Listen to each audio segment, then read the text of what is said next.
nadhani cha muhimu hatua ambayo tumefikia ni hatua ya mtoano kweli, na ukiangalia timu ambayo tumekutana nayo uwezo wao uko juu. Yaani hapo kikubwa ilikuwa tunatakiwa tuhakikishe tuna maintain, kwa sababu ukiangalia tunacheza mechi mfululizo mzito, umeona.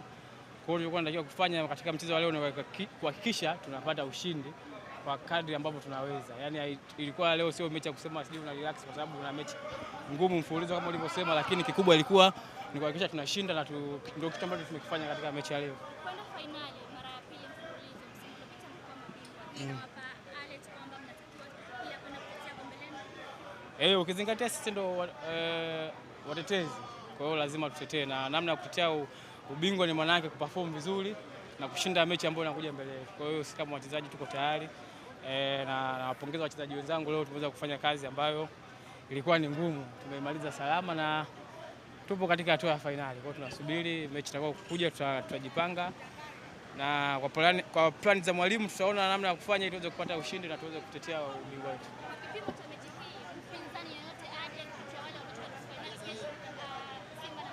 Sasa ukishafika fainali, yoyote anayekuja unakutana naye, haina haja ya kuchagua, kwa sababu tushaingiza mguu mmoja. Kwa hiyo haina haja ya kuchagua mtu yoyote. Alafu fainali ni fainali, haimaanishi kama unacheza na timu ndogo au timu kubwa. Yoyote aje.